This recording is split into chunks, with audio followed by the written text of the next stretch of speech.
이 문제를 취재한 박소연 기자가 지금 옆에 나와 있습니다. 그러니까 도청을 하는데 국가시설, 기관시설이죠. 전파관리소, 이걸 이용했다는 거잖아요. 이거 좀 구체적으로 얘기해 줄 필요가 있을 것 같은데요. 네, 먼저 전파관리소의 평소 역할부터 짚고 넘어가겠습니다. 예. 이 전파관리소는 과기정통부 소속 기관으로요. 그 방송과 통신과 같은 전파를 관리 감독하는 기관입니다. 예. 이 업무 가운데 정상 사용자를 보호하기 위해 이상 주파수를 감시하는 역할이 있습니다. 그런데 전파 내용, 즉 이 대화 내용을 엿듣거나 이를 기록 보관하는 행위는 감청에 해당하는 가운데요. 예. 이 업무 가운데 이 정상 사용자를 보호하기 위해 이상 주파수를 감시하는 역할이 있지만 이 대화 내용을 엿듣는 것은 감청 행위에 해당하므로 법원의 영장 없는 감청 행위는 불법에 해당합니다. 예. 기무사는 아무튼 영장 없이 했다는 거잖아요. 네, 그렇습니다. 기무사는 안보 목적이나 방첩 활동, 즉 간첩을 잡는 행위에 한해서는 대통령의 재가를 얻으면 감청을 할 수 있습니다. 예. 하지만 범죄 사건에 대해서는요, 법원의 영장이 필요한데요. 하지만 이번 사건처럼 군 관련 사안이 아닌 것은 영장을 또 청구할 수 있는 대상조차 아닙니다. 예. 하지만 기무사는 불법 감청을 벌인 거고 앞서 리포트에서 보신 것처럼 놀이터나 영화관 그리고 음식점 등 일반 시민들을 대상으로 무차별적으로 감청을 벌인 겁니다. 예. 원래 기무사의 감청은 어디까지가 가능한 겁니까?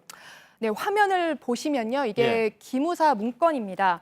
본격적으로 이 불법 감청을 시도하기 전에 그 어디까지 감청이 가능한지 테스트를 해본 건데요. 이 경찰과 택시, 아마추어 무선 통신을 감청할 수 있다고 적혀 있습니다. 예. 즉 주파수만 맞으면 이 반경 10km 안에 있는 모든 무선 통신을 감청을 할 수 있다는 겁니다. 예. 기무사는 또 차량을 이용해 이동하면서 감청을 할 수 있는 별도의 기동팀도 운영했습니다. 예.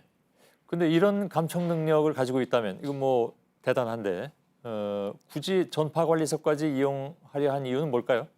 기무사가 직접 그 이유를 설명하고 있습니다. 예. 이 역시 화면을 한번 보시면요. 기무사가 이 210 부대의 감청 능력과 미래부 소관의 그 전파관리소의 감청 능력을 비교해봤습니다.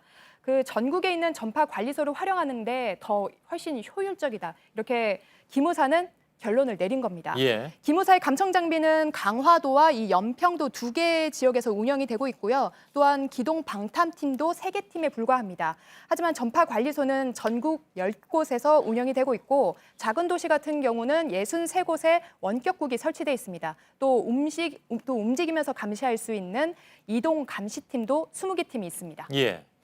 아무튼 그 영장 없이 이렇게 진행되는 도감청이 어제 오늘 일은 아닌 것 같긴 한데 계속 전에도 문제가 됐었으니까요. 혹시 이게 뭐 그 통계 같은 게 있나요? 네, 법원이 감청영장을 발부한 통계가 있습니다. 그 2012년 같은 경우는요, 11건이고요. 또한 2015년 같은 경우는 78건입니다. 매년 100여 건 안팎에 불과한데요. 예. 하지만 이번 사건에 드러나듯 기무사는 영장 없이 단일 사건에 한해 2만 2천여 건의 불법 감청을 벌였습니다. 이 안보라는 목적으로 권력이 원하는 것을 법원의 판단 없이 빠르게 수행할 수 있는 게 기무사인데 예. 과거 정부가 이 불법을 알고도 이를 활용을 해온 셈입니다. 예. 그래서 저희가 앞서 기무사 문건을 이렇게 보도해 드렸는데요. 이 실제로 이행이 된다면 이 전국에서 불법 감청이 가능했다는 얘기인데 이거는 저희가 추가로 취재를 하고 있습니다. 예, 예. 그렇습니까? 알겠습니다. 박소연 기자였습니다.